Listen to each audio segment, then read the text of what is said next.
Good afternoon. What we are going to see today is the JFET. So JFET amplifier designs. So all amplifier designs based on JFETs.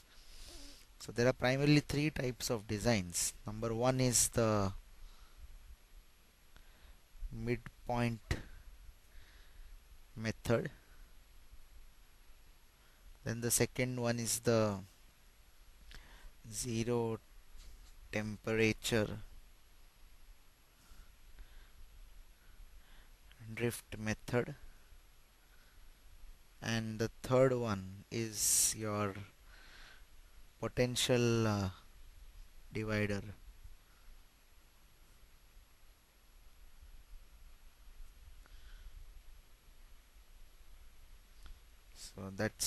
We have the potential divider method.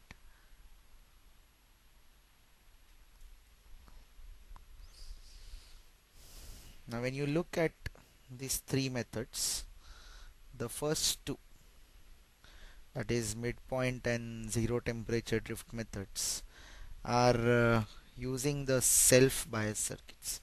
So when you look at the different methods, 1 and 2 are using self bias circuits, and the third one, as the name suggests, we have potential divider. So we have a potential divider arrangement, and that is using a VCC and biasing resistors. So we use VCC and biasing resistors. Now let us just look at the first method, that is what is the midpoint bias method. So basically what are these three methods is, so let us generalize the idea of having all the three methods. All three methods focus on keeping the Q point stable. So again, like in the BJT biasing circuits, we have a DC load line. Even here we will have a DC load line. The what we have here on the y-axis is ID, and then we have here something called as VDD, or instead of writing VDE, let us write VDS. So we have VDS. The point where the DC load line intersects the VDS axis is VDD, and the point where it intersects ID axis is nothing but VDD by the biasing resistors, or by the slope of this line. So slope, when I talk about the slope, it has to be resistive, and it can be RD or combination of RD and RS. So in most of the cases we will have RD and RS. So when we talk about midpoint method, we assume that the DC load line, the Q point is at the center of the DC load line. When we talk about zero temperature drift method, we assume that this Q point is, when we talk about zero temperature drift, we talk about that this Q point is stable, does not move with variation in VGS and ID. So that is where you will go for a zero temperature drift method. And then finally we have the potential divider arrangement, which is again we achieve a good stable Q point with the respect of that. So when we talk about JFET amplifier designs, we need to essentially talk about 1 to 3, the three of the biasing circuits. So let us see the biasing circuits one by one. The first one is going to be the midpoint bias method.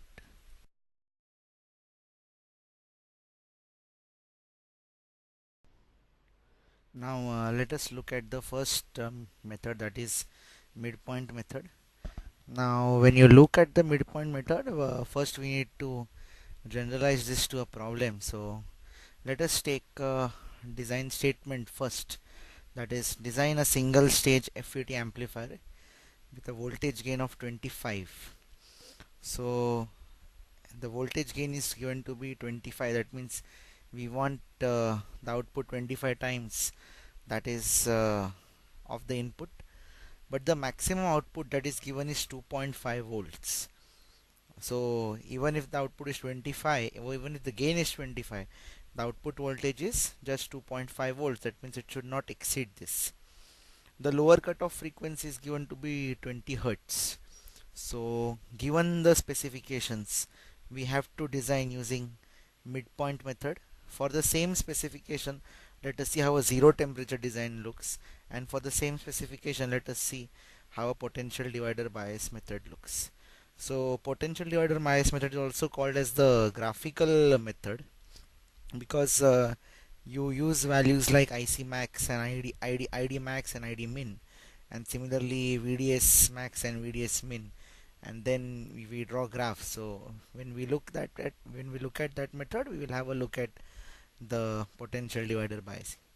For the moment, let us look at the midpoint method. So as mentioned in my earlier lecture, we have seen that midpoint method and zero temperature bias methods use self bias circuits. So RS and CS form the self bias, and it acts as a feedback to the circuit. So now let us, the first step would be drawing the circuit, that is the circuit diagram. So we show RD, then we have a FET. So we need to select this FET appropriately. RG provides most of the input impedance, then we have RS, and then CS to control the frequency responses. So we also have C in and C out. So that is, we have here C out, and here we will have a C in. So there are two capacitances at the input and the output. So capacitance is CS, C in and C naught control the low frequency response of the amplifier. Step 1 is selecting the FET. So how do we select the FET? The first thing that we do is we want a gain of 2.25. We want a gain of 25. So we check which FET gives us RD into GM, which is at least 10 times the given the gain.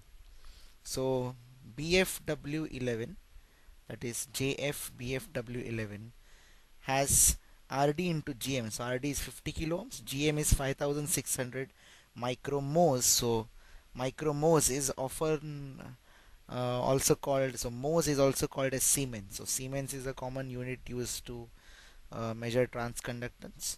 So RD into GM is 280, which is at more than 10 times of the required gain. So we can select this transistor. So when we select this transistor, what we have is IDSS typical is 7 milliamperes, and VP for this transistor is minus 2.5. So VP is always negative, point to note. So that is minus 2.5 volts. So that is very important in this design.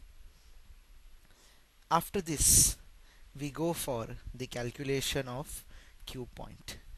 So how do we calculate the Q point? So let us see the calculation of Q point.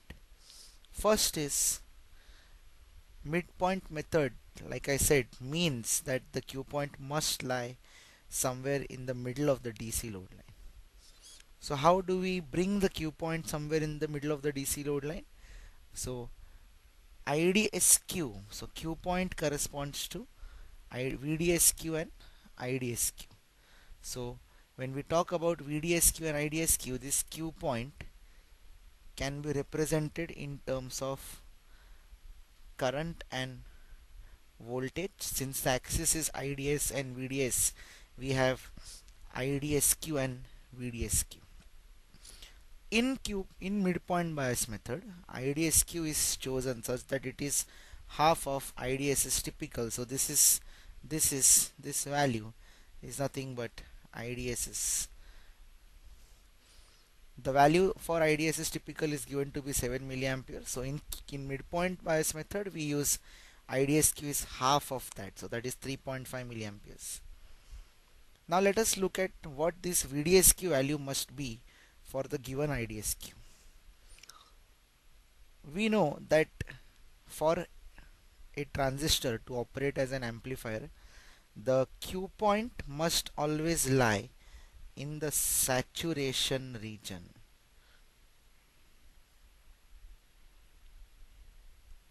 So this is the saturation region. So in the saturation region, the current, that is ID, is only a function of the applied VGS, that is it is independent of change in VDS. So even if you increase VDS beyond VP, in this case the current remains constant. So this current now is a function of only the applied VGS. So for different VGS we have different current characteristics. So all we want is we want control over the current with only VGS and not VDS. That is why our Q point must lie in the saturation region of operation. Now when we talk about it should lie in the saturation region, how deep it should be in the saturation region? Condition number 1 for the Q point is that it should lie somewhere on the DC load line. The ID value for this is already fixed. That is, we have already chosen that this Q point must lie somewhere on the IDSQ line, which is half of IDSS. Now how do we choose? So once we choose IDSS line, our IDSQ line, which is parallel to the x-axis or which is parallel to the VDS axis, my Q point must lie somewhere on this line. So it is up to me to choose now how much away this VDSQ should be from 0. To ensure that Q point always lies in the saturation region, one component in the calculation of VDSQ will be VP. So if you can see that Q point must lie beyond VP. It should always lie beyond VP. So that is why the first term in the VDSQ is that VDSQ must be greater than VP. Now this distance is essentially the maximum voltage swing that VDS is going to experience, and that maximum voltage swing is given by 2.5 volts, which is the RMS value expected at the output. So that is why the maximum voltage swing, that is Vm, so the given value is RMS value, that is why we multiply root 2 to V0. So this VDSQ must be VP plus, so this has to be root 2 V0. So when this VDSQ is away from 0 by an amount of Vp and plus root 2 V0, we say that the amplifier output will be there without any clipping. So when we calculate that, we get VDSQ is 6.0355 volts. Now this is an actual value, but for safety we take 20% extra, and then what we get is VDSQ is 7.24 volts. So we have VDSQ now and we have IDSQ, therefore we can conclude that the Q point is 7.24 volts and 3.5 milliamperes. So our Q point is finalized now. Now let us see how do we go ahead. So we have finalized the transistor, we have finalized the Q point. Next is calculation of RS, that is the source resistance. So what we can see here is that since it is the midpoint method, we have VGS is equal to VG minus Vs. Now VG is 0 and Vs is minus ID times Rs. VG is 0 because the gate current is almost 0. Therefore, VG appears to be at 0 potential and hence VG is taken to be 0. So we have VGS is equal to minus ID into RS. So if this ID is substituted as IDSQ that we have calculated before, this VGS becomes VGSQ. Now we have ID is equal to IDSS that into 1 minus VGS by VP the whole square. So this is the equation that links input to the output. So input in this case is VGS and the output is ID. So we can write, when we substitute VGS as VGSQ and ID as IDSQ, we can write VGSQ is VP into 1 minus root of IDSQ by IDSS. Substitute values of VP, IDSQ and IDSS. We get VGSQ is minus 0.7322 volts. Now when we again put this value back in equation 1, what is known is IDSQ and VGSQ. Therefore very easily we can compute RS, and the value of RS is 209.2 ohms. Now what we do here is we select a standard value, that is let RS is equal to 220 ohms, that is standard value, since we do not have 209.2 ohms as a standard value. Of course when you select RS, apart from the standard value, every resistance has got a power rating. So how much power will be dissipated across RS? That can be calculated as PRS is equal to IDSQ square into RS, that is 3.5 into 10 raised to minus 3 milliampere square into 209.2. So instead of taking 209.2, select the RS value which you are actually going to put in the circuit, that is going to be the standard value. So when you look at the standard value, it is going to be 220 ohms. So 220 ohms into 3.5 into 10 raised to minus 3 the whole square computes to 2.695 milliwatts, which is lesser than a quarter watts. So minimum resistances come with at least a quarter watt of power dissipation.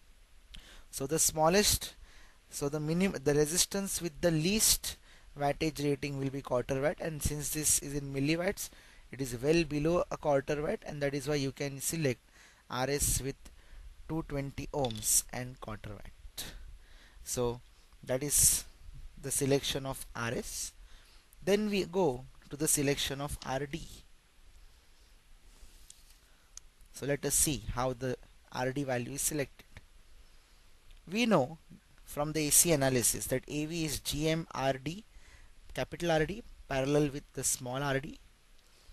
We know that now GM is GM naught into 1 minus VGS by VP.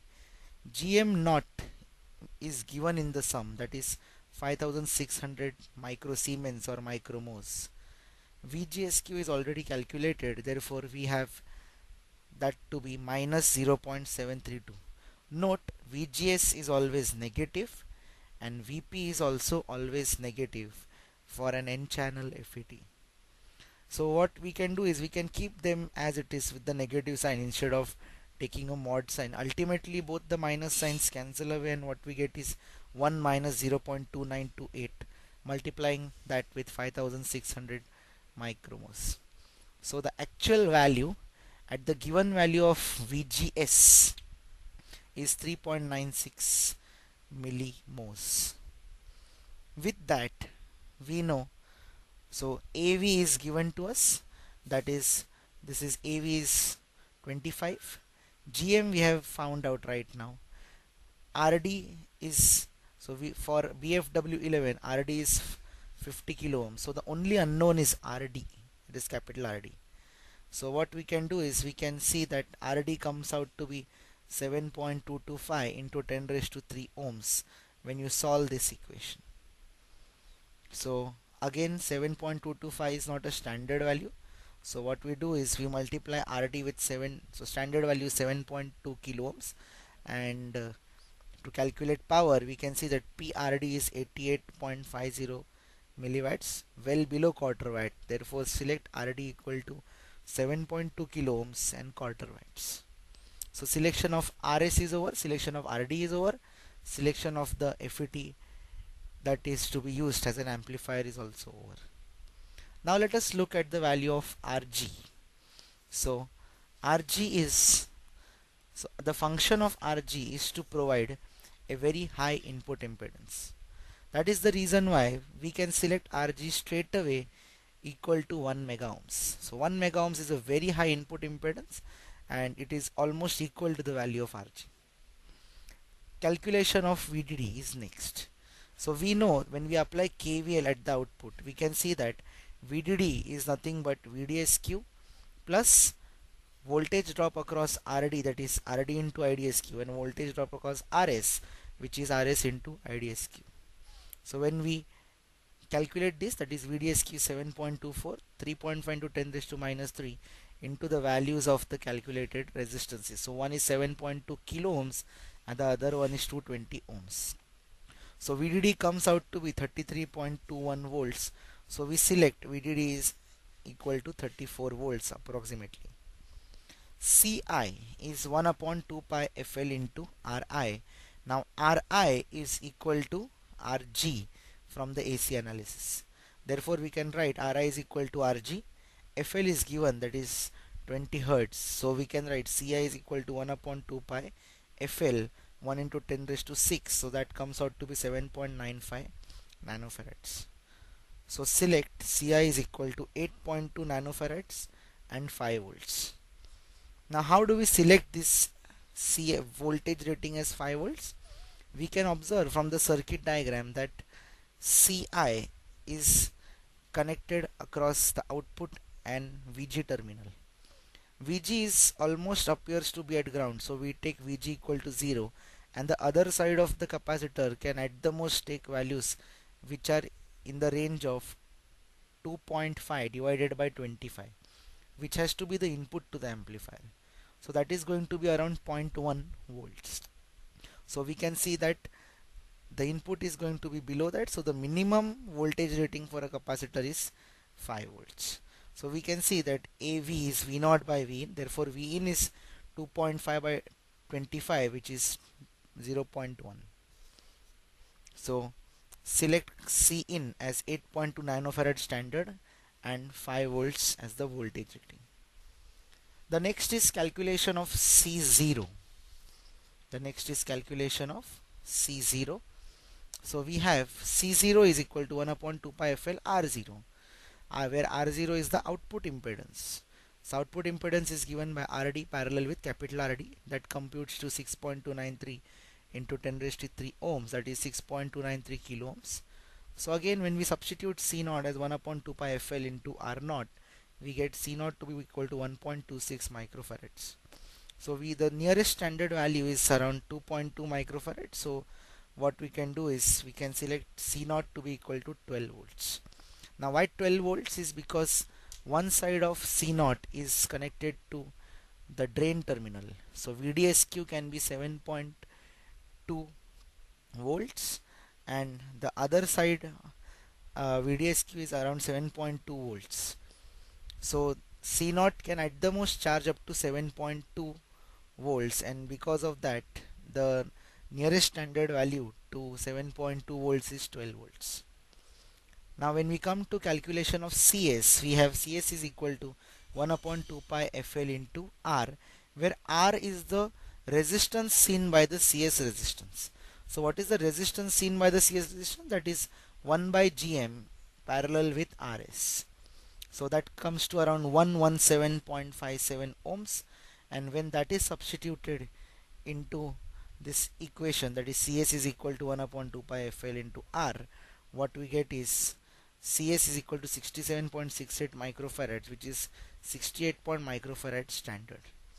Now RS, the voltage across RS can at the most be IDSQ into RS, which doesn't exceed 5 volts. Therefore, CS, the voltage rating for CS is chosen to be 5 volts. So it can be observed that now we have selected all the values of the capacitances and the resistances for the this method is called as the midpoint bias because the Q point is approximated to midpoint. So IDSQ is IDSS by 2 and VDSQ is calculated accordingly for this particular method, and hence the name Q point method. What we can do now is we can use these components and arrange them on the breadboard and see whether we get a gain of 25 or not. It is tested that when this circuit is arranged on the breadboard, the maximum gain that you get is, instead of 25, we get a gain of 21, and that is evident from the AC analysis in multisim. Thank you.